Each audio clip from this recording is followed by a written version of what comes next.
up, y'all? I said, what's up, y'all? Look at me when I'm talking to you, bro. Nah, I'm just messing with y'all, man. This is your boy Knockout Boxing 86 TV, and we in here. So check this out, y'all. Before we get going on our video, smash the like button, subscribe to the channel if you're new here, share the video, turn on your notifications, and follow me on Twitter at KOBoxing86 TV. If you got a breakdown or you got a prediction you want me to do, knockoutboxing86@yahoo.com is the email address. Also, live show every Wednesday night, 7:30 p.m. Central Time. Live show every Friday night, 7:30 p.m. Central Time. And then you can also catch me live Sunday mornings with the Singing OG KQKC Boxing Network. Sunday mornings, 9 a.m. Central Standard Time. However, this week, there's a fight card on Friday. So from now on, guys, when we have a fight card on Friday, the live shows will be Wednesday, Thursday, and Sunday. We want to do the show on Thursday so that I can do the breakdowns and the picks for the fights that's on Friday. So this week, Wednesday 7:30, Thursday 7:30, and then Sunday morning 9 a.m. Central Standard Time. But let's get to it. Gervonta Davis versus Rolly Romero is official again. It's announced again. And yeah, man. I don't like the fight. I don't like the fight. And it's something that I've been saying for a while. Gervonta Tank Davis has outgrew Mayweather Promotions. They're not behaving in a way that's going to help his career long term. They've made him into a star. His fights are on pay-per-view. He's popping. That's cool. But there comes a certain point in a fighter's career, in my opinion, where they don't need a promoter anymore. They can get a good, solid advisor with a network behind them or a platform behind them to where they can get fights made, and then they can be their own promoter and fight the fights that they want to see. I mean, that they want to fight. Because I know, and I've been told behind closed doors, behind the scene, and you ask Gervonta Davis, you know, publicly, he doesn't want this fight. Him and his team have been pushing for Floyd Mayweather to go make the fight with Lomachenko. Calvin Ford himself came out and said that's the fight that they want. They've been pushing for big fights behind the scenes. I would like them to come out and say it publicly, though, so that all the fans will know where he stands and that he's not complicit in these bullshit fights that Mayweather Promotions keeps making for him. But I do know that he don't want to fight Rolly. But he's being made to fight Rolly because it's an in-house fight for Mayweather Promotions. They can disguise it as a mandatory, which we already know the WBA mandatory. Like, okay, Al Heyman is your manager, bro. Al Heyman just made the WBA take a whole WBA tournament at welterweight between Stanionis, Butayev, Jamal James, and Yordenis Ugas. They took that shit and they made that shit disappear.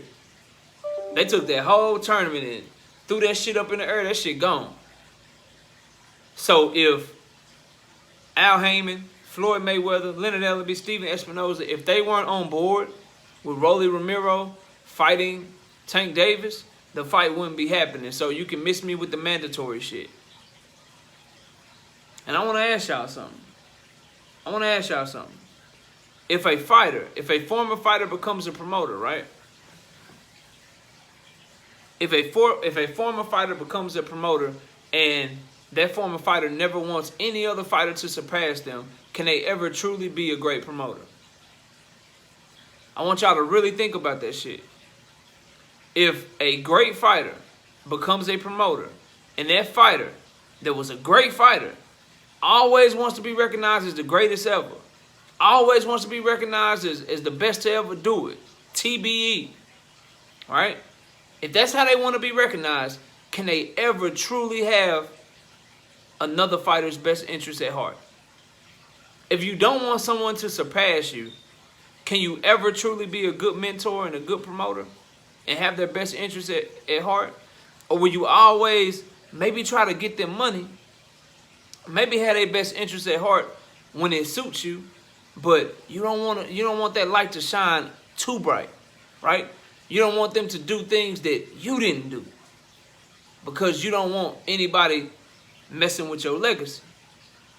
I'm just asking, bro. Like, and then I want to, like, do y'all think the Floyd Mayweather that you know, do y'all think that Floyd Mayweather ever wants anybody to surpass him? Or do you think Floyd Mayweather wants to go down in history as the greatest to have ever fought? Once you get that answer to your question, right? Then I want you to ask yourself, if Floyd Mayweather wants to be the greatest ever, can he truly ever be a great promoter for other fighters? Because those same fighters could have the potential to surpass him. Oh, man, come on, bro. Floyd ain't like that. Floyd know can't nobody touch him. Floyd know that he the best ever, bro. Tank Davis can never catch Floyd Mayweather, bro. He just can't. Like, what are you talking about, knockout? That all may be true. But would you really, like, if that was your fighter, if Tank was your son, your brother, and you knew that there was a fight, and you knew that his promoter never wanted him to be better than him because his promoter was a former fighter, would you advise him to stay with him long term for his entire career? Floyd has done a wonderful job with Tank, making him a star, making him money, getting them paper. Like, that's cool, bro. But Tank has outgrown him. Like, the same way, like, this is what I understand. Tank Davis is a bigger star and generates more money than Terrence Crawford. But we'll make the argument that Terrence Crawford outgrew Bob Arum in Top Rank. But when you make the argument that Tank Davis has outgrew Floyd Mayweather and Mayweather Promotions, you hating. How does that make sense? How can a guy that's a lesser star, that's a lesser pay-per-view draw, that's a lesser live gate draw, that's not as popular, how come he outgrew his promoter and he should go off on his own and he should do his own thing and look to make his big fights? But the guy that is a bigger star, that generates more revenue, he should just stick around. That shit don't make sense, bro. He's been more successful at selling and generating revenue than Terrence Crawford. But the same people that are telling me that Terrence Crawford needed to leave Bob Arum, which I'd agreed with, and he needed to leave Top Rank and he was big enough to go out on his own, the same people that are telling me that are telling me that Tank Davis should stay with Floyd Mayweather. How that shit makes sense? He sells more pay-per-views than Terrence Crawford. He's a bigger star than Terrence Crawford. He generates more money at the live gate than Terrence Crawford. He has more of a casual fan base watching him than Terrence Crawford. But he should stay and continue to let somebody take money out of his check.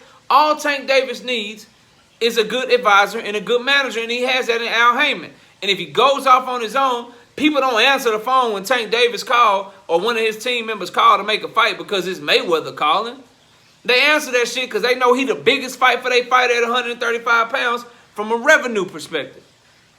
Y'all mean to tell me that if Tank Davis is off on his own, if he go with GTD Promotions, Tank Promotions, and he ain't under the Mayweather banner no more, you mean to tell me that if he called Lomachenko, if he called fucking Kambosos, if he called Devin Haney, if he called Ryan Garcia, if he called any big fighter at 135, he called Josh Taylor, I bet you this, we just dropped the video, if Tank Davis called Josh Taylor saying he want to fight right now, at 140, Josh Taylor find a way to make 140 for his ass. Y'all all know that shit true, man. He the biggest name down there, dog. So why, the bigger you are, the less you need a whole machine backing you. I ain't saying Tank Davis is Canelo Alvarez. Canelo Alvarez just sold 800,000 pay-per-view buys. He did that shit. But Tank Davis is the Canelo down at 140 and below because ain't nobody else on pay-per-view. Ain't nobody else generating that type of money. So he the Canelo of they shit. He the payday for them unless you think one of them 135 pounders or them 140 pounders gonna somehow get all the way up to 168, 175 and fight Canelo. Unrealistic, right? So your biggest bag, your biggest money is with Tank Davis, with or without Floyd Mayweather. What y'all think? Showtime? Y'all think Showtime gonna be like, nah, Tank? Nah, bro, you don't have Floyd no more, so we don't want to do business with you. We don't want to do business with you, man. You're not as popular without Floyd. Tank is popular because of Tank. And Tank's fighting style and his charisma, how exciting he is, he would be that with or without Floyd Mayweather. Now, Floyd built him up, but sometimes you outgrow people that you started with. And for a young man who is coming into his prime, who is 27 years old, who is the hottest thing going down there at them lower weight classes, Guys would move up to fight him. Guys would come down and make weight to fight him. Guys want the opportunity to be on a headliner with him and be on the pay-per-view with him. Guys will fight him. He sells more than guys that we've been asking to go, specifically Terrence Crawford. He sells more than him, but we don't want to admit that he outgrew his promoter. Just like we know Terrence Crawford outgrew his promoter. Oscar De La Hoya outgrew Bob Arum. Floyd Mayweather outgrew Bob Arum. But it's like people don't want to admit, or people don't want to say, Tank outgrew Floyd, bro. And this fight does nothing for him but get him some more money and get Floyd and them some more money, some in-house money. And Tank Davis, he can go get money and get bigger money with bigger fights, bro. Like, I don't understand this notion that Tank shouldn't go off on his own. He shouldn't dare to be great with a great, solid foundation and solid team around him. Like, this is a waste of a fight. And the young man fights 2 times a year anyway, so half of your year is gone and wasted on Rolly. And then what you gonna do? You already last year was Mario Barrios and Isak Pitbull Cruz. Now we got Rolly Romero and who? If the next fight after Rolly Romero ain't Lomachenko, or the winner of Kambosos and Haney if they fight, or just one of them in general if they don't fight, if your next fight ain't one of those 3 at 135, bro, then people gonna be like, you had yet another lackluster year.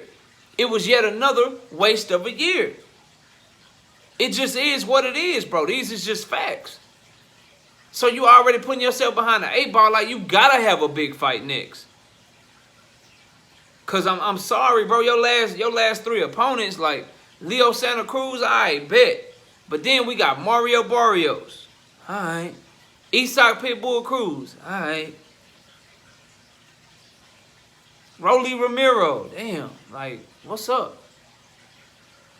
We get on to Canelo for not fighting the fighters that we want to see him fight. And I'm hard, but damn it, Dimitri Bivol is better than those 3. So Canelo ain't giving me what I want, but shit, Dimitri Bivol is better than those 3. Triple G is better than them. Y'all ain't Floyd and them ain't giving me what I want with Tank, and then it's worse opponents than what Canelo is fighting. So if I'm criticizing Canelo, I gotta criticize you, bro.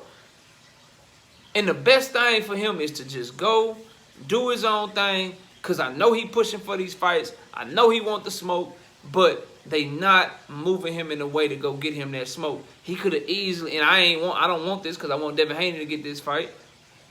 He could have easily got the Kambosos fight if he wanted it, bro. They could have easily got that shit for Tank. Easy. He could easily get the Lomachenko fight before the whole Ukraine shit. Could have easily had that fight for Tank. He could have easily got the Chris Colbert fight. Easily. Easily got that fight, bro. And now the longer that you wait to make good fights for Tank Davis, the longer that you wait to make the fights that we want to see. And I shouldn't say good fights because Isak Pitbull Cruz, he's a good fighter, bro. He's a very good fighter, but it ain't the names that we looking for. And now you done let Hector Luis Garcia go in there and beat Chris Colbert ass when y'all could have put Tank in there with him, and imagine what Tank would have did to him. You done let Teofimo Lopez go in there and beat up Lomachenko when that could have been Tank.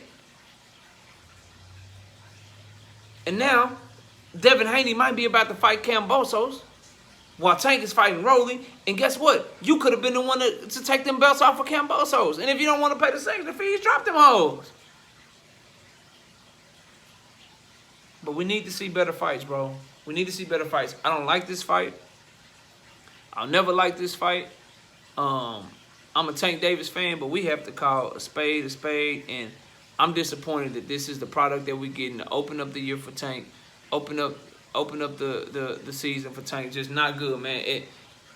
The only way this shit is salvaged is if his next fight is a big fight, or he fights 2 more times this year, and those 2 fights are good fights. But it's time for him to do better. If you dropped your belt at 130 pounds, you're now going to be campaigning at 135 and possibly 140. It's time for you to put yourself in a position, bro, to make all these big fights happen and get it popping so you can show people what I believe you to be, the best fighter in the world, bro. And if I'm wrong on that shit, I don't mind being wrong, but I still want to see the shit, bro. But anyway, that's all I got, man. Y'all let me know what y'all think. Comment down below, smash the like, subscribe to the channel, share the video, turn on your notifications, follow me on Twitter at KOBoxing86TV. For breakdowns and predictions, reach out on my email, knockoutboxing86@yahoo.com is the email address. And if you got a live show you want me to do, I'm sorry, live shows are Wednesday and Friday, 7:30 p.m. Central Time, and then also live Sunday morning, 9 a.m. Central Standard Time. This week, though, and every week, y'all keep this in mind, every week that there is a fight card on Friday, I'm going live on Wednesday and Thursday. So this week, we got a Showbox card on Friday. So I'll be live Wednesday this week and Thursday this week, 7:30 p.m. Central Time, and then also live Sunday morning, 9 a.m. Central Standard Time. I appreciate y'all watching the video. Enjoy the rest of your day. And with that, we out of here. Peace, y'all.